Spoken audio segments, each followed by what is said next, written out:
Jitendra गतसर्वदोषं सर्वज्ञदेवं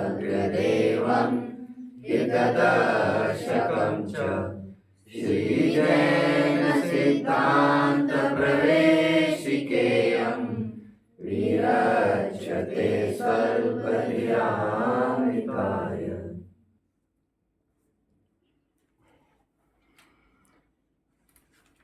To keep your scientists awakened, don't stop questioning Albert Einstein. यदि आप आपके अंदर में छिपे हुए वैज्ञानिक को जिंदा रखना चाहते हो तो आपको जिज्ञासा वृत्ति खत्म नहीं करनी चाहिए। आपको निरंतर कुतूहल होना चाहिए, ये कैसे, ये क्यों, ये ऐसा न माने तो क्या होगा, ये निरंतर होना चाहिए।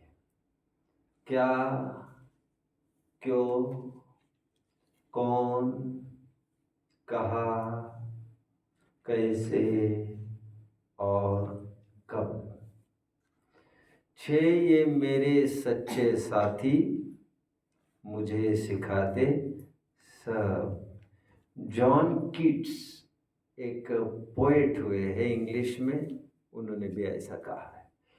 मोक्षार्थियों, जब कारण की मीमांसा होती है तो कार्य जो घटित हुआ है उसको देखकर कुछ प्रश्न खड़े होते हैं। हाँ, मैं जो पेंडिंग टेबल जिसे हम पूर्ण कर रहे थे, अधूरा छूट गया था पिछले पीरियड में, फिर समय अभाव में मैंने ये कहकर टाल दिया था कि अगले पीरियड में देखेंगे, उसके कंप्लीशन की मैं कुछ भूमिका जमा रहा हूं। जब भी कोई कारण की मीमांसा होती है तो कुछ कारणों को, कुछ जिज्ञासाओं का समाधान होना जरूरी होता है। जैसे यह कार्य किस में हुआ, इसे कहते हैं स्वभाव समवाय। आपको याद आ रहा होगा जब षठ कारक की बात कर रहे थे तब मैं ये कह रहा था किसमें क्या, किससे, किसके लिए, किसमें से और किसके आधार से। याद आ रही है 6? इनके उत्तर स्वरूप 6 कारक बताए गए थे। उसी तर्ज पर एक तो षठ कारक की व्यवस्था हमने देखी थी बच्चों, जिसमें ये 6 जिज्ञासाओं के समाधान हुए थे। कितने जन को याद आ रहा है? और एक तो हमने निमित्तोपादान शैली देखी थी, जिसमें कारणों को 2 भागों में विभाजित किया था। प्रथम तो एक तो उपादान और एक तो निमित्त। फिर उपादान को 2 भागों में विभाजित किया था, त्रिकाल और त्रिकाल, क्षणिक उपादान। You are so cute my dear, you are so cute. अब बहुत ही अच्छे हो, अब बहुत ही इनके लिए अब बहुत अच्छे साबित हुए हो कंपेनियन। आपके कारण ये सोचने को बाध्य हो जाते हैं कि क्या हम इनके जैसे क्यों नहीं हो सकते। बहुत अच्छा। एक त्रिकाल उपादान कारण और एक क्षणिक उपादान कारण। क्षणिक उपादान कारण के भी फिर 2 भेद किए थे। बहुत अच्छा। शॉर्ट में मैंने गिनाया था एक पूर्व पर्याय और एक गिनाया था योग्यता। ये तो निमित्तोपादान शैली की बात हुई थी। एक समवाय शैली थी जो अभी हमें सिलेबस में नहीं है, शायद 3 साल कहीं टकराएगी, ऐसा भी सीधा नहीं दिख रहा है। फिर संस्कार कक्षाओं में ही कभी आए तो ये बात दूसरी है।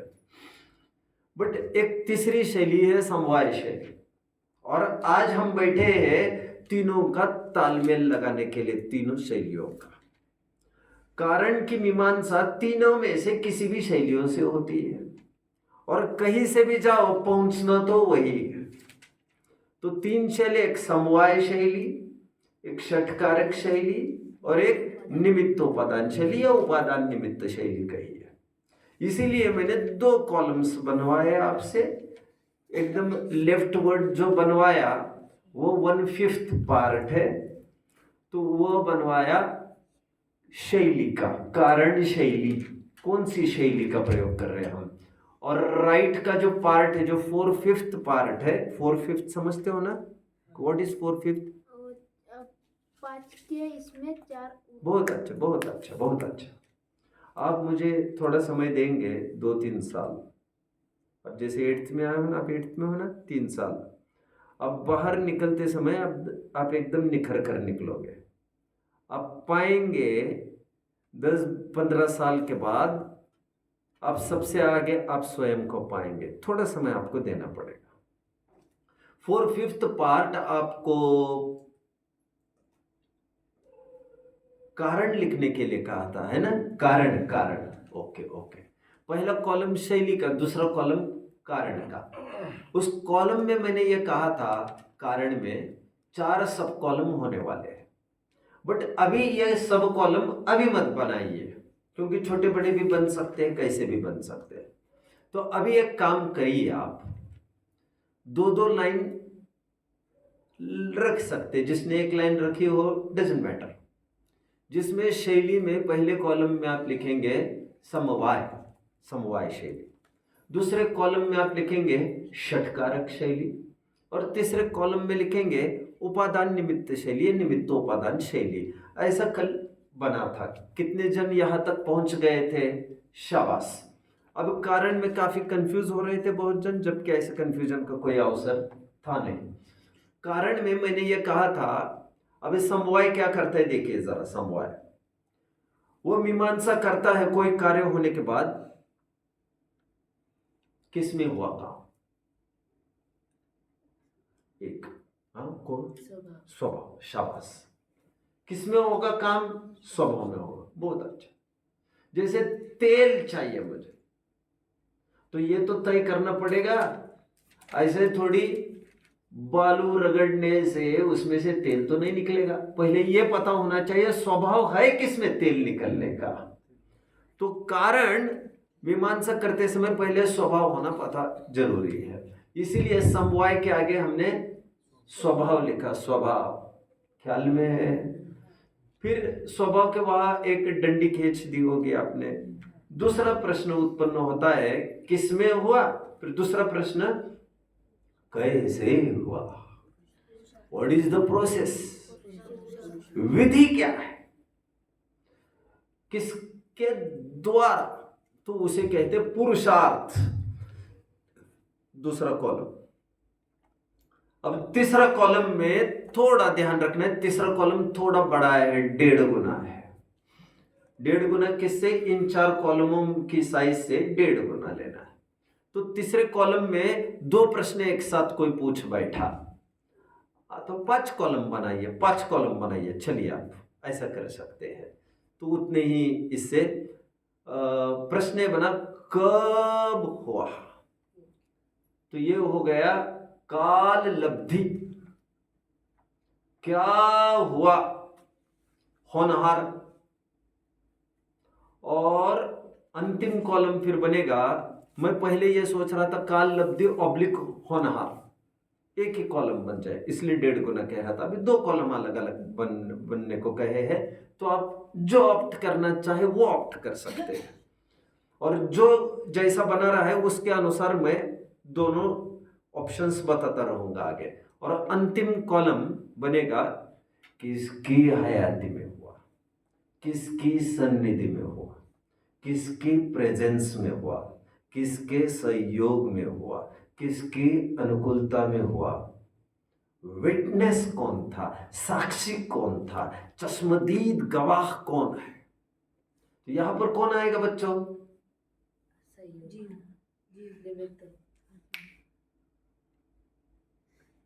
मजा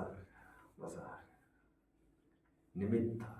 इतने सारे कारण मैं बता रहा हूं आपको तुरंत समझ में आना चाहिए, क्लिक होना चाहिए। कार्य में हस्तक्षेप सहभाग वैसा नहीं है, डायरेक्टली इन्वॉल्व नहीं है, बट वो हर जगह हयाती दर्ज करता है, इसलिए 5वां कॉलम बनेगा निमित्त का। अब देख रहे होंगे समवाय ये 5 माने गए।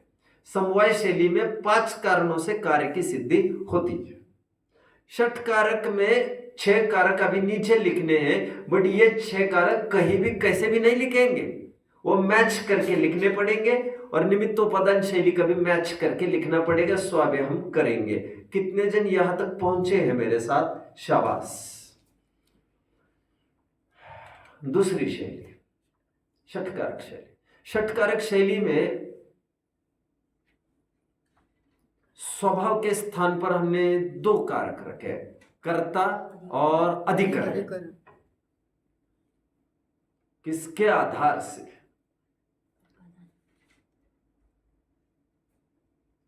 और कर्ता किसमें, एक्चुअल किसमें काम, अथवा किसने, किसने अथवा किसमें, वो तो एक ही बात हो गई। ठीक है, तो ये 2 हो गए। अब पुरुषार्थ कैसे, कैसे, व्हाट इज द प्रोसेस? तो षटकारक में क्या कहा था हमने? अपादान, अपादान। घड़े का कारण किसको कहा था हमने? एक उत्तर चाहिए, सोच समझकर चाहिए, सोच समझकर। घड़े का कारण कौन?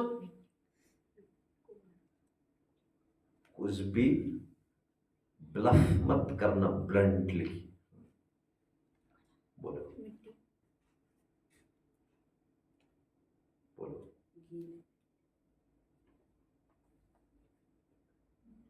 बोलो, बोलो। चक्रची वर्धन। इसमें आएगा स्थास, कुशूल आदि, जो घड़े की पूर्वावस्था है, और वो है अपादान, अपादान। ये कारण है घड़े का। आपको यही कहना था जो मैं कह रहा हूं?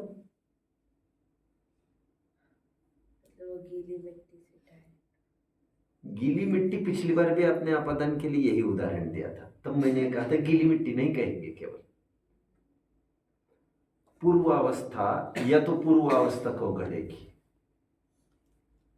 अथवा गीली मिट्टी रूप पूर्वावस्था कहते तब भी काम बन जाता है, क्योंकि मिट्टी तो हम वैसे तो कर्ता और अधिकरण में ले रहे। स्तास कुशल कहेंगे हम पूर्वावस्था पॉट की, तभी तो वह पूर्वावस्था में चली जाएगी। अथवा यहां पर तो टोकनी ली थी वैसे तो हमने। चलिए, अब यहां पर 2 बातें हैं। पूर्वावस्था ली मैंने, इसमें से वो हुआ तो अपादान के रूप में, व्यवहार अपादान में तो वो टोकनी ली थी, बट निश्चय अपादान में उस घड़े की पूर्वावस्था ली थी हमने। कितने जन को याद आ रहा है?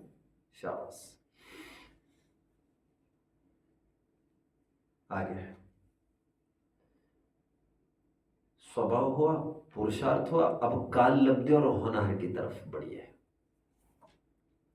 इसके लिए षटकारक में कौन से कारक लगेंगे? इसमें दोनों में मिलकर एक साथ लिखना है। अभी आपको दोनों कॉलम में मिलकर एक साथ 3 कारक लिखने हैं आपको। कर्म, संप्रदान और क्या बचा? करण। ये तीनों कारक यहां पर लिख लीजिए आप। निमित्त के नीचे क्या लिखेंगे आप? सोचो, सोचो, सोचो, सोचो, बोलिए। कुम्हार, जीवन, दंड।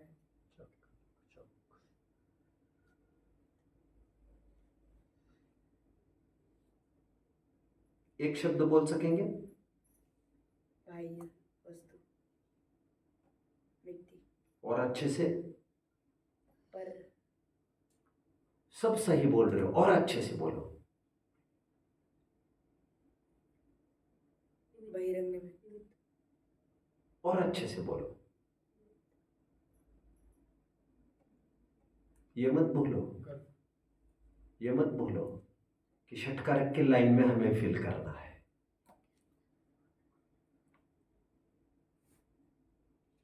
कर्ता, यह आएगा व्यवहार षटकारक,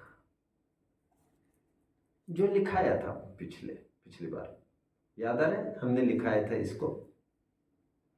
फिर भी इन्हें 2 पॉइंट्स दे दिए जाए। अब निमित्त कहेंगे, सब कहेंगे, वो षटकारक की लाइन में बैठेगा नहीं ना वो, इसलिए वहां पर व्यवहार षटकारक जो निमित्त ही होते, फिर भले कुमार हो, भले चक्रचीवर हो, भले ही बाहर का पिंड हो, अथवा नीचे की जमीन क्यों न हो, यह सब आएगा व्यवहार षटकारक। आइए नीचे निमित्तोपादान शैली में आ गई। निमित्तोपादान शैली में स्वभाव के नीचे लिखा कर्ता अधिकरण, उसके नीचे क्या आएगा? त्रिकाल उपादान कारक, राइट? मिट्टी मिट्टी मिट्टी, त्रिकाल उपादान कारण मिट्टी, कर्ता और अधिकरण भी मिट्टी, और स्वभाव भी मिट्टी, तीनों शैली से वही उत्तर आना चाहिए। गेटिंग? अभी पुरुषार्थ के रूप में जो अपादान लिखा है आपने, वहां क्या आएगा? यहां पर अनंतर पूर्वक सनवर्ती पर्याय, जो स्थास कुशल आदि अवस्था है, घड़े की पूर्व अवस्था है। कितने जन फॉलो कर रहे हैं मुझे? किसी को कोई डाउट होगा तो पूछ सकते हैं बीच में। टेबल अभी वैसे कंप्लीट होने जा रहा है।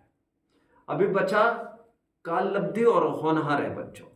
इन दोनों के लिए युगपत लिखेंगे आप। तत्समय की योग्यता, आप एक काम करिए, तत्समय की ये काल लब्धि के कॉलम में लिखिए और होनहार के कॉलम में लिखिए योग्यता।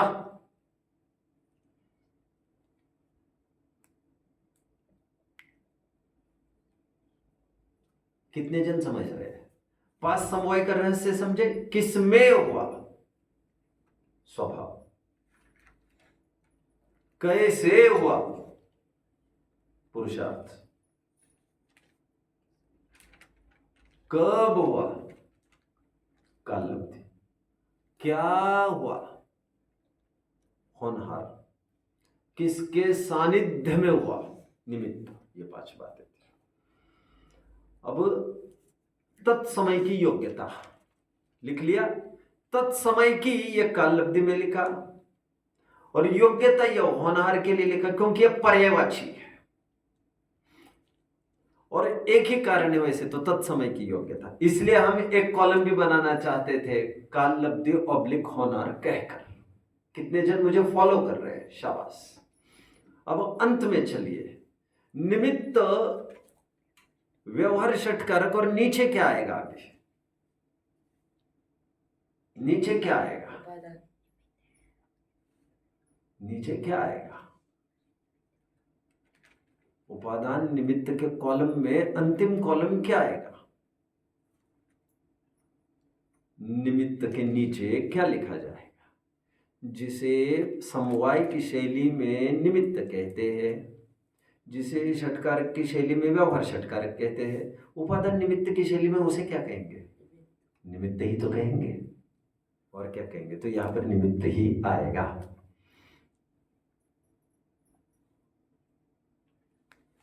ये टेबल कंप्लीट हुआ। कितने जन इसे फॉलो कर रहे हैं टेबल को? जरा मुझे कंफर्मेशन दीजिए।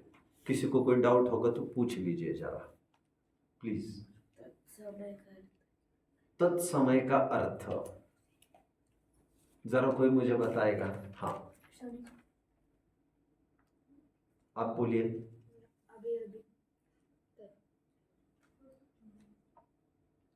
एक एक पॉइंट दोनों को दे दीजिए। आपने भी अच्छा प्रयास किया, आपने भी अच्छा प्रयास किया।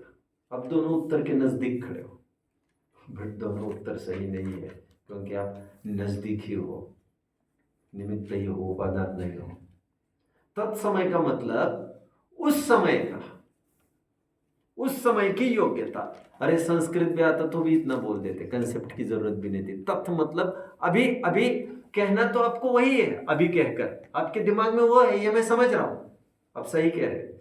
क्षणिक उपादान आप भी सही कह रहे हैं, क्षणिक, बट मुझे एग्जैक्टली वो चाहिए। जैसे घड़ा हुआ तो क्या कारण, तो कहा जाएगा वह घड़ा होने का समय था, घड़ा होने की योग्यता थी, उस समय होने की योग्यता थी, उसी समय किस समय, जिस समय घड़ा हुआ उसी समय होने की योग्यता थी। गेटिंग? टाइम फैक्टर एक बहुत बड़ी चीज होती है। कोई पूछे हमको, क्या बात है भैया, इतनी मेहनत कर रहे हो, क्यों उबर नहीं पा रहे हो आप, तो टाइम फैक्टर की तरफ से क्या उत्तर देते हो आप?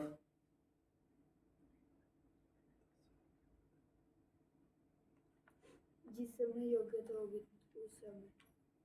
टाइम अभी मेरा टाइम नहीं आया है। इन्हें एक पॉइंट दे दीजिए, दीप को, इन्होंने बहुत अच्छा उत्तर दिया, अभी टाइम खराब चल रहा है, ठीक दिया। इसीलिए कहते हैं ना, अपना भी टाइम आएगा। अपना टाइम आएगा मतलब क्या आने वाला है, वो काल लब्धि आने वाली है। अब वो ऐसा नहीं कि पीछे से आएगी, कि यहां से आएगी, कि वहां से आएगी, वो कोई आने वाने की बात नहीं, बट कहने की बात है। ये अभी टाइम नहीं आया है बेटा। चलिए, ये एक टाइम फैक्टर का भी एक बात होती है, कारण मीमांसा में। चलिए, एक चार्ट कंप्लीट, अभी अपने अपने पीछे के प्रकरण से जुड़ जाइए। अभी मिथ्यात्व, अविरति, प्रमाण, कषाय, योग। किसी को कोई डाउट? और इसमें टेबल में 3 कारणों का जो समन्वय किया उसमें है। अभी अपने टेबल में आइए। मैं आपको कह रहा था आश्रव के 5 कारण है, मिथ्यात्व, अविरति, प्रमाद, कषाय, योग। तो मिथ्यात्व का स्वरूप लिखा था हमने, विपरीत मान्यता, और उसकी विपरीत मान्यता में भी हमने 4 परिभाषाएं की थी। सच्चे देव शास्त्र गुरु का विपरीत रूप से स्वरूप समझना, 7 तत्वों का विपरीत रूप से स्वरूप समझना, आपा पर का यथार्थ नहीं समझना, और स्वयं को ठीक से नहीं समझना। और उसका गुणस्थान बताया था, पहला गुणस्थान स्वरूप भी हुआ और गुणस्थान भी हुआ, और उसके भेद भी बताए थे, विपरीत, एकांत, विनय के, संचय, अज्ञान, कुनय के। टेबल पर होना सभी जन? शाबाश, थोड़ा सा मैं रिवाइज करा रहा। मिथ्यात्व होने के बाद हमने अविरति लेते हैं आज फाइल पर।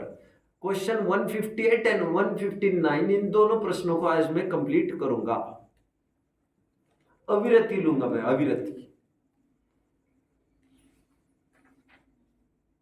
अविरति का गुणस्थान हम लिख चुके थे,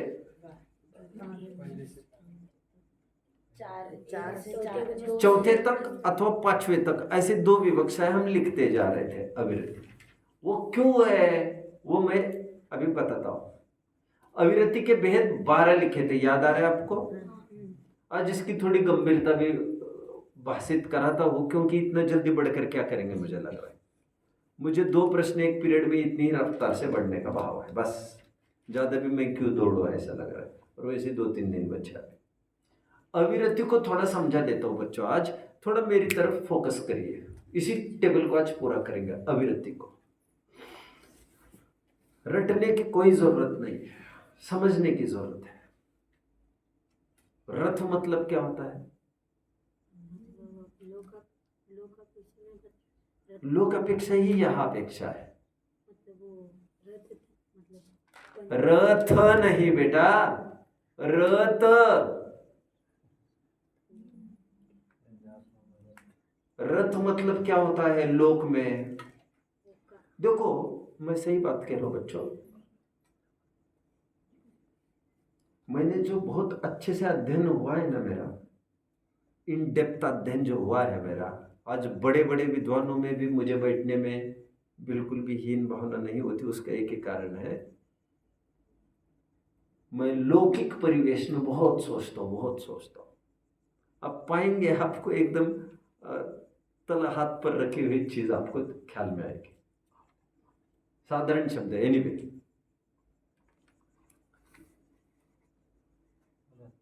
रथ, अभी मैं बताता हूं। हम कहते हैं अध्ययन रथ, हम कहते हैं प्रयास, रथ कहते हैं कि नहीं? रथ मतलब क्या? लगा है, उसमें लगा है, मतलब उसमें इंटैक्ट है, उसमें जोर लग रहा है, उसमें जुड़ा है, उसमें संलग्न है। कितने जन मुझे फॉलो कर रहे हैं? लौकिक लौकिक विचार किया करो, आप ज्यादा नहीं झमेला मत पाला करो, कोई कठिन नहीं है ये धर्म। रथ मतलब होता है जुड़ना, जुड़ना। और एक बार मैंने इसलिए कहा था, बोलो। चार गति के उसमें पता चला। बिल्कुल सही है कहा आपने, बिल्कुल सही कहा। गतिया पाठ पढ़ते समय, शाबाश, ये बहुत अच्छा बच्चा है ये, इन्हें एक पॉइंट दे दो। मैं जब गतिया पाठ पढ़ा रहा था वहां पर भी रथ पढ़ा रहा था। वो कहाँ पढ़ा रहा था ये भी ये बताएंगे, मालूम आपको? बताओ कहाँ बता रहा था? नरक गति में। तो नरक का अर्थ करते समय मैं ये कह रहा था, जहां पर जीव को कहीं भी कभी भी किंचित भी किसी भी प्रकार की रति नहीं होती, उसका दिल लगता ही नहीं, कभी भी नहीं लगता, ऐसे स्थान को कहते, ऐसे अवस्था को कहते नरक, ऐसे टाइम को कहते नरक। नरक कोई स्थान विशेष की बात नहीं है, वो एक अवस्था है, उस टाइम को भी नरक कहते हैं। कभी भी मन नहीं लगता, कभी भी इंटरेस्ट नहीं लगता, तिल तिल करके वहां से हटना चाहते हैं, बस बस बस निकलो निकलो निकलो। यहाँ पर कम से कम तो कितनी छटपटाहट, 2-5 दिन आप आए होंगे गुरुकुल में, खराब लगता था, लेकिन कम से कम बहुत रोने करने के बाद सिद्धि तो सो जाती है कि नहीं रात में? कितनी भी रोती होगी, सुबह 4 बजे अलार्म लगा देती है वो, रात में 10-11 बजे तक चलता है, लेकिन रात में तो सोती है कि नहीं? लेकिन नारकियों की हालत ये है, वो सोने का काम नहीं, 1 सेकंड भी रति नहीं होती उनको, मन ही नहीं लगता उनको, मन ही नहीं लगता। ये मैं उस दिन कह रहा था गतिया पाठ में, सुबह की क्लास में कह रहा था। रथ, रथ का अर्थ वहां कह रहा था। मैंने साथ में और एक बात कही थी, मैंने कहा था रथ जो रक्त है ना, वर्ड रक्त, वो रक्त भी एक अटैचमेंट का सूचक है, खून के रिश्ते। खून ही मतलब खून शब्द अटैचमेंट का प्रतीक है, अटैचमेंट। इसलिए मैंने उस दिन कहा था लाल रंग भी अटैचमेंट का प्रतीक है, प्रेम का प्रतीक है लाल। शादी विवाह में इसलिए कहा जाता है, वो पत्नी पहनती है लाल रंग की साड़ी और पति पहनता है गुलाबी कलर का शर्ट, कह रहे गुलाबी ही चाहिए, इसको गुलाबी ही चाहिए। अब मैं ज्यादा झमेले में नहीं उलझना चाहता, मैं उसको कोई एक्सपर्ट भी नहीं हूं। अभी लोग कुछ भी पहनते हैं, ये मुझे नहीं कहना है, कोई काले भी पहनते कपड़े, बट उसका भी विज्ञान बताया है, कहाँ पर कैसे कपड़े पहनना है इसका भी विज्ञान है। मरे पर सफेद ही कपड़े पहन कर आते हैं लोग, तो विरक्ति कपड़े थे। बड़े बड़े फिल्म स्टार्स भी वहां पर मरे पर आएंगे तो भी टी शर्ट पहन कर नहीं आएंगे वहां पर, वो भी इतने अकल तो रखते हैं कहाँ पर क्या पहनना। शादी ब्याह में you should be dressed in red और पिंक, क्योंकि वे प्रेम का प्रतीक माना जाता है। ब्लैक कलर निषेध का प्रतीक माना जाता है। एनीवे मैं कहां तक खड़ा हूं बच्चों? रथ की मैं बात कर रहा हूं, रथ। मैं ये कह रहा हूं रक्त भी उसी से जुड़ा, उसी से आया हुआ शब्द है। अब आगे बहुत विचार करें तो राग भी वही से आया हुआ शब्द है। थोड़ा बताऊं, मुझे घुसना पड़ेगा अंदर। मराठी में क्या कहते हैं, कोई कोई कहता भी है रगत रगत। अभी छोड़िए इन बातों को, मैं तो ये कह रहा हूं रथ मतलब अटैच्ड। अभी विरत अटैच्ड मतलब क्या? और अटैच्ड रहना अच्छी बात है क्या? अच्छी बात नहीं है। तो विरत, अभी विरत कहो अथवा विरक्त कहो, मैं वही तो कह रहा था, विरत और रक्त एक ही बात है। अभी कैसा लगा आपको?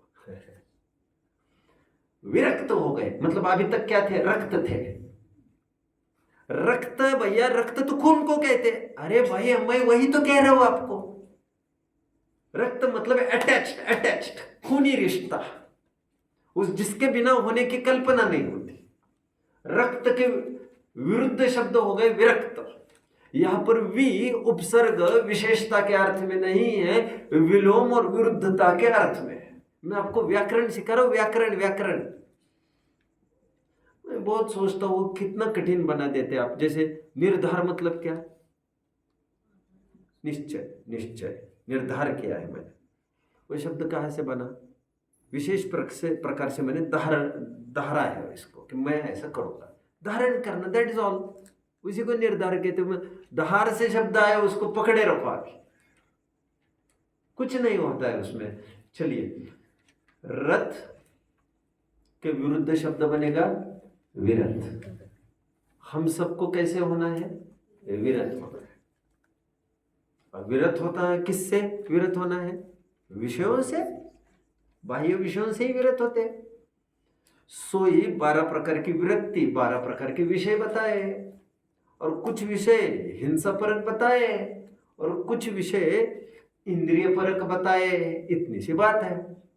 कितने जन फॉलो कर रहे हैं? अभी रथ, विरत और अविरत, तो 2 बार अ और वी 2 बार विरुद्ध करके उसका अर्थ रथ जैसा ही बनेगा। कितने जन मुझे फॉलो कर रहे हैं? रथ कहो अथवा अविरत कहो, बात तो एक ही हो जाएगी। तो 12 प्रकार की अविरति, और ये आश्रव का कारण है अविरति। अविरति मतलब रति, रति मतलब अटैचमेंट। वही नौ कषाय में भी जो रति थी वो भी वही सी जाति की, वही बात थी वो। तो अभी देखो 12 प्रकार की अविरति कही है बच्चों। वैसे 2 प्रकार की अविरति है अथवा 2 प्रकार का असंयम है। प्राणी असंयम अथवा प्राणी अविरति और इंद्रिय अविरति। 6 प्रकार की प्राणी अविरति और 6 प्रकार की इंद्रिय अविरति। कौन कौन सी बताई थी 12? जरा मुझे कोई गिन कर दिखाइए। 12 कौन कौन सी बताई थी? देखो देखो मत, खड़े रहिए जरा सभी। 2 जन को छोड़कर खड़े रहिए फटाफट। जबकि मैंने आपको ये भी सूचना दी है, आपको पढ़ना जरूर है, और अभी तो पढ़ना ही चाहिए था आपको क्लास के पहले। कितने जन ने पढ़ा था? क्यों भैया, आपको इम्पोजिशन दे दूं फिर 20 दफे लिखने का? आपको तो कुछ भी बात नहीं बनेगी आपकी। क्यों? जब आपको पढ़ने के लिए कहा गया था तो आपने क्यों नहीं पढ़ा था? ये तो तुम अभी पढ़ रहे हो।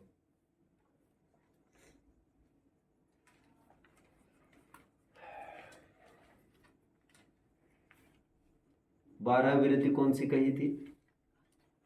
हाँ, 6 प्रकार की। इंद्रिय विरति कौन सी? 6 इंद्रियों में प्रवृत्ति, 6 इंद्रियों के विषयों में प्रवृत्ति। इंद्रियों में प्रवृत्ति मतलब इंद्रियों के द्वारा विषयों में प्रवृत्ति। 6 इंद्रिय कौन सी हो गई? मन सबसे बड़ा, 6th सेंस। और 6 प्रकार के प्राणी अविरति कौन सी या प्राणी विरति कौन सी? 6 प्रकार के प्राणी कौन से? 5 स्थावर और 1 तरस। समझ रहे हैं सभी? उससे विरत होना। विरत होना मतलब दूर हटना। रत मतलब नजदीक जाना, जुड़ना। विरत मतलब दूर होना। अविरत मतलब फिर नजदीक। उल्टा उल्टा सीधा। माइनस माइनस का क्या होता है? प्लस होता है। चलिए मैं आपको प्रश्न पूछता हूं, बैठिए अभी सभी। मैं आपको प्रश्न पूछता हूं बच्चों।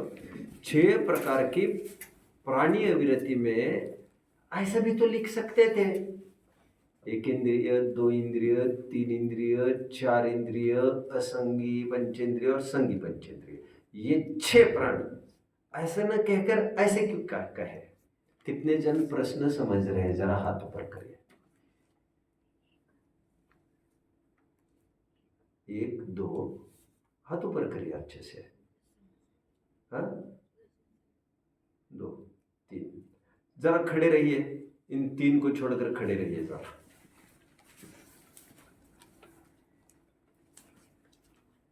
रिपीट करिए फिर से। जैसे यहाँ पर गिना है कि 5 स्थावर और 1 तरस। मैं ये कह रहा था, चलो मैं ये कहता हूँ, आप तो सही कह भी देंगे। मैं ये कह रहा था 6 प्रकार के प्राणी गिनाने ही थे इनको, गिना तो ऐसे भी लेते, 1 इंद्रिय 2 इंद्रिय 3 इंद्रिय 4 इंद्रिय असंगी पंचेंद्रिय और संगी पंचेंद्रिय। ये कौन सा स्टाइल हो गया इनका पास थावर और एक तरस?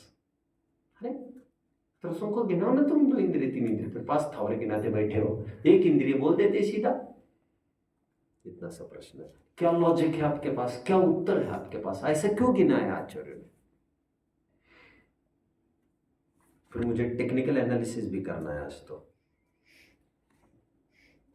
ऐसा क्यों किया आचार्य? लगाओ ना दिमाग, लगाओ ना जरा, बोलिए। उधर 5 स्थावर मतलब उधर उन्होंने वनस्पति का एक, जल का एक, पृथ्वी का एक की तरफ संकेत किया है। तो पास थावर मतलब उन्हीं की तरफ संकेत तो है ही, और क्या संकेत था? जब नाम ही गिना है तो संकेत तो है ही। वो सिर्फ एक इंद्रिय है उनमें, ऐसे 2 इंद्रिय 3 इंद्रिय 4 इंद्रिय 5 इंद्रिय। तो जब 1 इंद्रिय है तो 2 3 इंद्रिय तो होंगे ही नहीं, वो तो है ही। तो ये सिर्फ 5 स्थावर मतलब सिर्फ एक इंद्रिय ही है उनमें, बाकी के इंद्रिय नहीं है, इसलिए उनके बारे में सुनो, गिना तो ऐसे भी सकते थे, 1 इंद्रिय 2 इंद्रिय 3 इंद्रिय 4 इंद्रिय असंगी पंचेंद्रिय और संगी पंचेंद्रिय।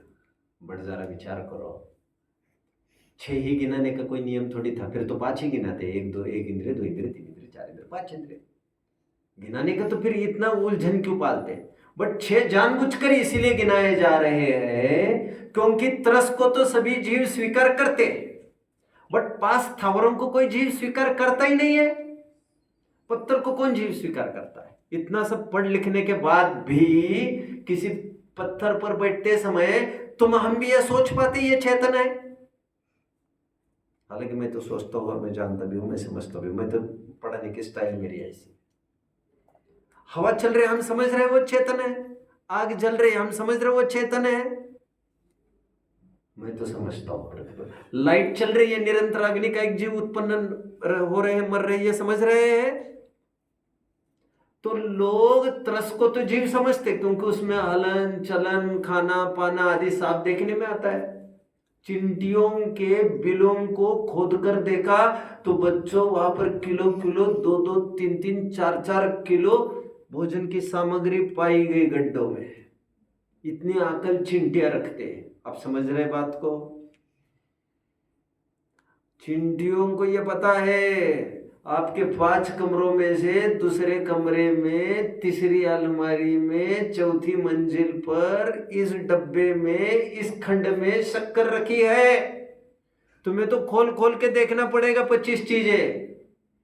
तुम्हारे बच्चों को कहो बेटे शक्कर लाओ तो उसको तो बहुत टाइम लगेगा, चिंटियों को तो जरा में ही चिंटिया नाप लेगी कहाँ हमें जाना है कहाँ नहीं जाना। हाँ या ना? इतनी तो अकल भी रख रहे हैं। दुनिया वाले लोग इन 5 जीवों की हयाती समझते नहीं है और वे समझे, इसीलिए 5 प्राणी ये अलग से तो गिन कर दिखा, 5 थावर, और फिर तरस गिन कर दे। तरसों को तो उनको लगा ये तो एक लॉबी में डाल दो क्योंकि इनको तो सभी जीव समझते हैं और यह प्राणी रक्षा की बात है तो प्राणियों को गिनाना जरूरी है। यहाँ पर कितने जन समझ रहे बात को? शाबाश शाबाश शाबाश। अच्छा, दूसरा और एक कारण है, पहले कारण को और थोड़ा लॉजिकली सिद्ध करो। आप जानते होंगे मुनिराज जब धूप से छाया में जाते तो क्या करते बच्चों? पहले धूप में से मान के चलो 1 कदम उनको छाया में रखना, तो धूप में पहले परिमार्जन करते हैं, फिर छाया में जाते, फिर छाया में परिमार्जन करते हैं और फिर आगे बढ़ लेते हैं। ग्रंथों में यहाँ तक पढ़ा है कि मिट्टी बदल जाती है तो वहां पर भी परिमार्जन करते हैं मिट्टी बदलते समय, क्योंकि वहां के वातावरण के जीव अलग, यहाँ के वातावरण के जीव अलग। और एक कारण है कि 6 प्रकार के जीवों को इस प्रकार गिनाने का, वो क्या कारण होगा? वो क्या कारण होगा? वो कारण ये है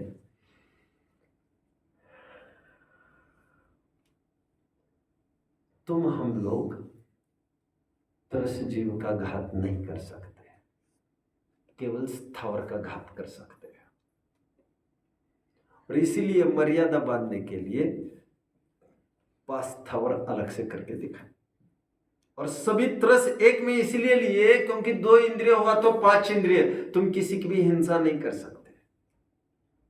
गले में मोती पहनना इज एज गुड एज हाथी को मारना, क्योंकि 2 इंद्रिय हो, 3 इंद्रिय हो, 4 इंद्रिय हो, 5 इंद्रिय हो, वो तो एक ही कैटेगरी की है। तो ये कोई बात नहीं हुई भाई साहब कि 2 इंद्रिय को तो मार सकते हैं ना, 5 इंद्रियों को भले ही नहीं मार रहे, ये नहीं चलेगा।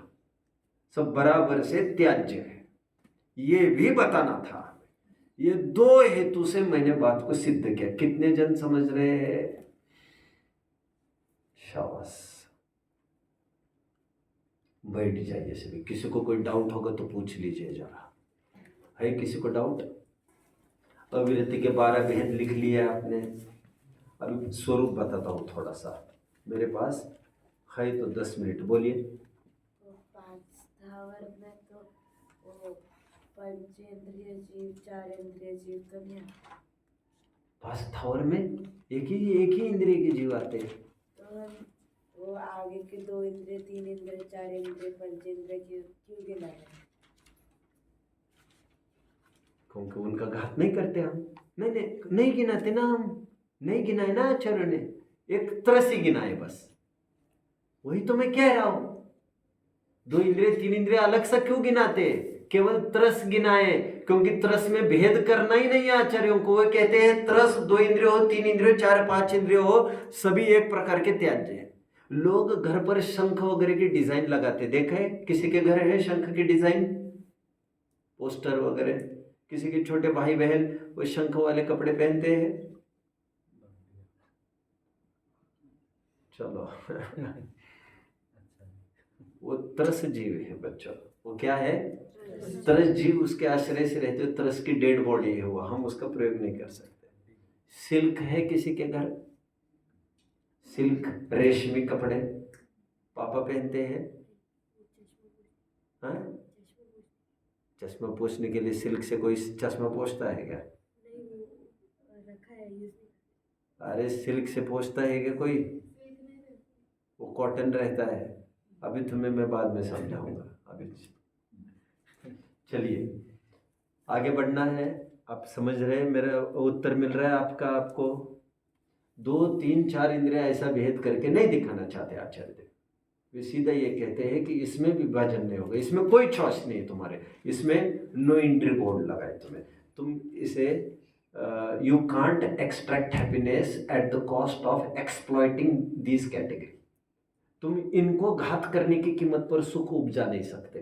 तुम्हारी मर्यादा ये 5, बस तरस की तरफ तुम बढ़ो मत। खाना हो पीना हो तुम इसी में एक्टिविटी करो, तरस की तरफ मत बढ़ो। आचार्यों का ये कहना है। ये 2 कारण है, इसीलिए ये विभाजन किया अभी। हाँ, मतलब 5 स्थावरों में भी एक इंद्रिय के बारे में और एक तरस में भी एक इंद्रिय के बारे में हैं? अरे बाबा आपको क्या हो गया है?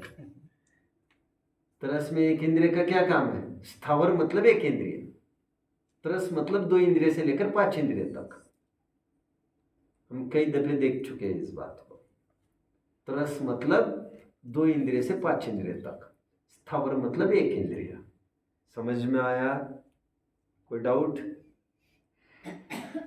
कितने जन समझ रहे हैं मेरी बात को? ठीक है। अभी अविरति का स्वरूप लिखना है हमें, वो थोड़ा समझ लीजिए। मैं पहले प्रश्न पूछता हूँ, चौथे गुणस्थान का नाम क्या है? मैं बोल रहा था आपको चौथे गुणस्थान में। चलो चौथे गुणस्थान में कितने पाप का त्यागी होता है जी? पाप का क्या स्थिति है पाप की चौथे गुणस्थान में? बोलिए। पाप में प्रवृत्ति। शाबाश, एक मिनट, इतना सही बोले। पाप में प्रवृत्ति है चौथे गुणस्थान में, राइट? 5 पाप में प्रवृत्ति है, राइट? गुड। इसलिए उन्हें हम अविरत कहेंगे, राइट? अविरत कहेंगे। 5 गुणस्थान की क्या स्थिति है? थोड़ा मतलब क्या? स्थूल पाप के त्यागी, सूक्ष्म पाप के अभी भी त्यागी नहीं। इसलिए हमने कहा थोड़े विरत, थोड़े अविरत, उसी को कहा हमने देश विरत। छठे गुणस्थान की क्या स्थिति है? 5 पाप के पूर्ण त्यागी। इन्हें 2 पॉइंट दे दो भैया। 5 पाप के पूर्ण त्यागी, स्थूल त्यागी भी और साथ में सूक्ष्म त्यागी भी। इसलिए मुनिराज को क्या कहते हैं? महाव्रती।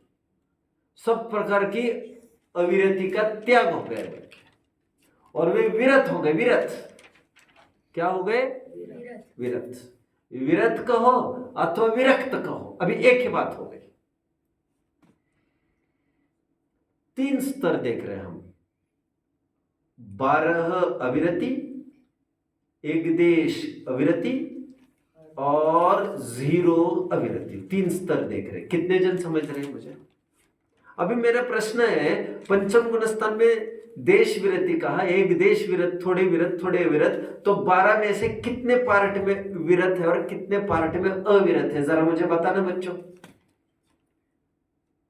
ये कैसे बता दोगे? एक हाथ ऊपर है और बोलो। जो पांच इंद्रिय और मन में अविरत है, और जो ये स्थावर और रस में विरत। कौन बोलेगा? सुनिए पंचम गुण स्थान वर्तिका। 6 विषयों में अभी भी अविरति चल रही है उनकी, किसी से भी विरत नहीं हो पाए पंचम गुण स्थान वर्ति। तो 6 अविरति तो वैसी की वैसी चलती है। यह इंद्रिय अविरति की मैं बात कर रहा हूं। बट प्राणी अविरति में क्या हुआ है? तरस का तो त्याग कर चुके हैं, लेकिन पास स्थावर का त्याग नहीं कर पा रहे अभी। इसलिए 1 अविरति के त्यागी हुए, 5 अविरति वे बनी है। इस प्रकार 12 अविरति में से 11 अविरति शेष है अभी पंचम गुणस्थानवर्ती के। केवल 1 अविरति गई है त्रस की हिंसा संबंधी। कितने जन मुझे फॉलो कर रहे हैं? तो देश विरति का यह अर्थ है।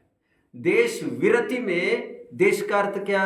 संख्या में बोलना है, केवल एक संख्या बोलनी है, एक संख्या बोलनी है कोई।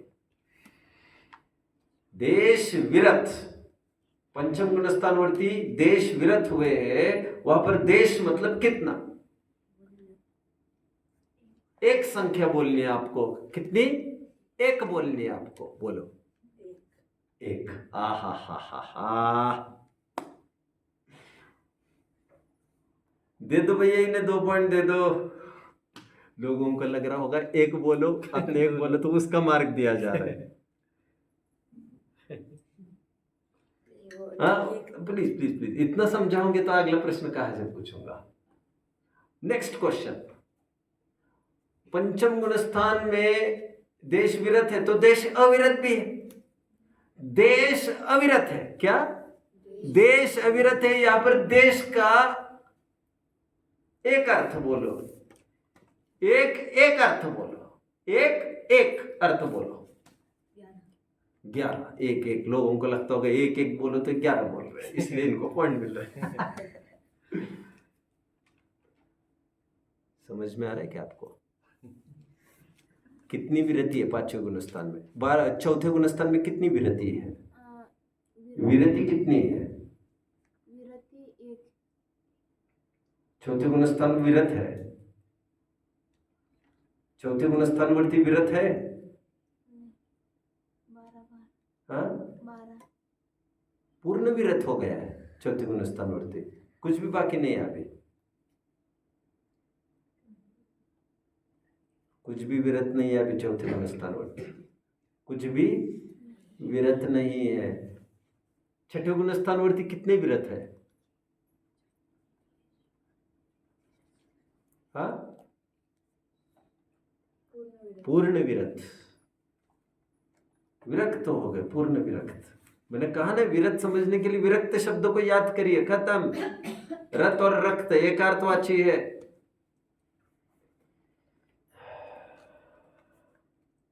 और पंचम गुणस्थानवर्ती कितने विरत हुए हैं?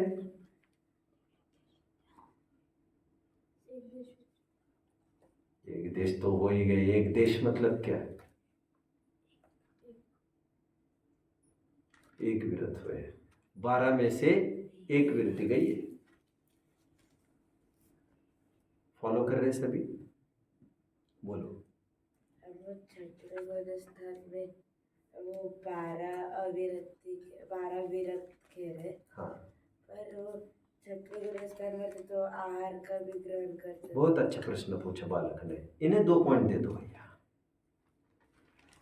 इनका प्रश्न ये है, जब मुनियों को पूर्ण विरत कहा जाता है, यह कहा जा रहा है 6 प्रकार के जीवों की हिंसा नहीं होती इनसे, यह कहा जा रहा है इनको 6 प्रकार की इंद्रियों में प्रवृत्ति नहीं होती, और धड़ल्ले से जा रहे आहार करने के लिए, और कोई बाय चांस जा रहे ऐसे भी नहीं है।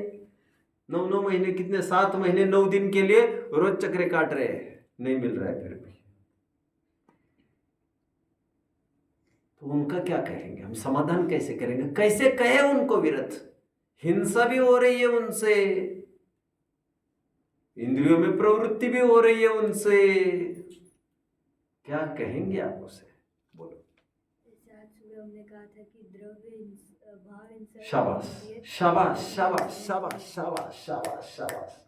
जैसे आज सुबह के सेशन में ये कह रहा था मैं, अप्रादुर्भाव खलु रागादि नाम भवति हिंसित, रागादि का होना ही सचमुच हिंसा है। वहां पर मुनियों को आसक्ति नहीं। जैसे डॉक्टर के हाथ से कोई मरीज मर जाए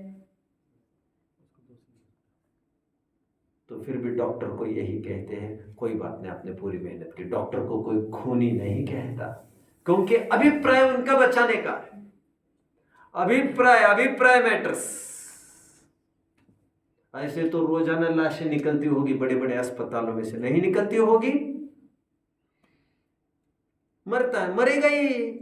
10 में से एक 2 तो मरना ही मरना है।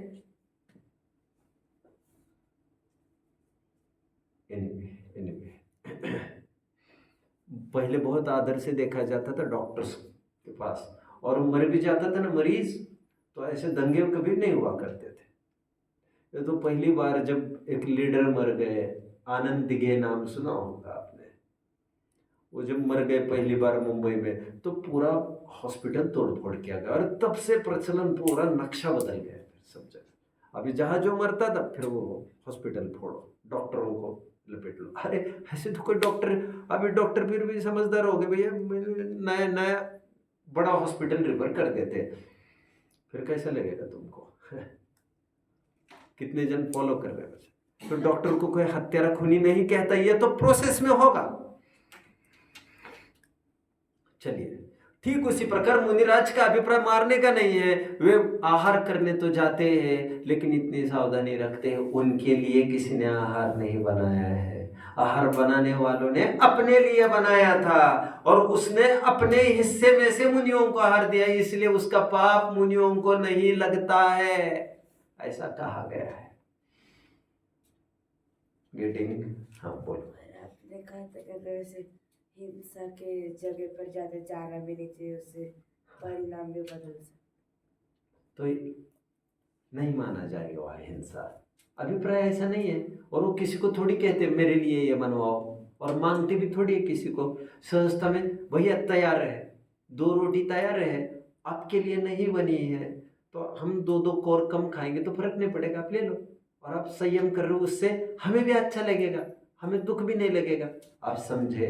दूसरे तुम्हारा कुएं में से पानी खींचा जाएगा तो कुएं का कुछ बिगड़ता नहीं है उसमें से, आप समझ रहे हैं? कुएं में तो पानी नहीं खींचेंगे तो दिक्कत खड़ी होगी, काई लगेगी फिर उसमें, तो लॉस नहीं हुआ है कुएं का, पानी खींचा सींचा है तो। आप समझ रहे हैं मेरी बात को? गेटिंग? समझो समझो इस बात को। वो जो हिंसा कह रहे हैं, तो वो हिंसा से तुरंत जीवों की माननी पड़ेगी। यहाँ भोजन बना रहे तो एक इंद्रिय में हिंसा ऐसा थोड़ी कहा जाएगा। फिर भी हिंसा तो हो रही ना, ऐसे इनका कहना है। लोगों की पकी कुछ भी पका तो आरंभ तो हुआ ही है, आरंभ भी हिंसा तो हो ही रही है, तो और वे हिंसा के ही जब त्यागी है तो उनके माथे पर तो पाप डोल ही रहा है, लेकिन उनका अनुमोदना नहीं है किसी को, अच्छा हुआ बनाया ऐसा नहीं है, इसीलिए उनको आहार नहीं मिले तो कोई सल भी नहीं आती माथे पर उनके, न प्रसन्नता, किसी के प्रति पक्षपात भेदभाव भी नहीं, मुझे प्रवचन करना पड़ेगा ऐसे भी बाहर नहीं है उनको, इतना इजीनेस है उनको। लेकिन आप ये क्यों भूल रहे हो भैया कि चरणान योग ने उन्हें अहिंसक कहा है। कर्णान योग अभी भी उनको ये कहता है कि अभी अहिंसा के लिए उनको 11वें 12वें गुण स्थान में आना पड़ेगा। बाहर से उनके जीवन में कुछ भी हिंसा नहीं दिखती है, स्वच्छंद विचरण करते हैं हवा के झोंके जैसे। आहार देना हो तो दो, नहीं देना हो तो नहीं दो। उनको तो थोड़ी भी भक्ति में कचास दिखी तो वहां छोड़ देते, फटाफट निकल लेते। हमको उसी के पीछे है क्या, इतनी ताकत उनकी हो गई है, समझ रहे। हाँ, तुम्हारा पाप से मुक्त होने का तुम्हें भी अवसर मिल रहा था, तो एक part of give and take policy थी उसमें, लेकिन हमारा अपर हैंड होगा, भक्ति से तुम्हें देना पड़ेगा। ठीक है, अविरति के सामान्य परिभाषा इतनी करेंगे। चलो अभी टाइम तो हो गया। आज मैंने पूरा जोर इसमें लगाया कहने में अविरति के 12 भेद किस प्रकार होते हैं और पंचम गुण स्थानवर्ती में कितने भेद मौजूद है अविरति के। और मैंने कहा था 12 प्रकार में से उनकी 11 अविरति बची है, केवल एक अविरति का अभाव है, केवल तरस का त्याग हुआ है। मैंने इसमें भी जोर लगाया 6 प्रकार के प्राणियों का विभाजन ऐसे क्यों किया, 5 स्थावर और 1 तरस, अन्यथा भी कर सकते थे। उसके 2 हेतु मैंने दिए। वो 2 हेतु देते समय मैंने कहा दुनिया वाले स्थावर को जीव समझते नहीं है, पहली बात। दूसरी बात मैंने ये दूसरा हेतु ये दिया, तरस 2 इंद्रिय हो, 3 इंद्रिय, 4 इंद्रिय, 5 इंद्रिय कोई भी हो, उनमें हमारा प्रवेश नहीं हो सकता। एक श्रावक, जैन श्रावक तरस का कभी भी घात नहीं कर सकता। इसलिए अंजीर वगैरह जो हम नहीं खाते वो केवल इसलिए क्योंकि उसमें तरस घात बताया गया है। 5 स्थावर में तरस घात एक अभक्ष, पहला अभक्ष था हिंसा मूलक। याद आ रहा है आपको? बस आज के दिन इतना है, ठीक है। कल थोड़ी और चर्चा करूंगा अविरति पर, और आगे के 2 प्रश्न भी कल कंप्लीट करूंगा मैं। तो 58, 59, 60, 61 तक कल मैं कंप्लीट कर लूंगा। ओम नमः।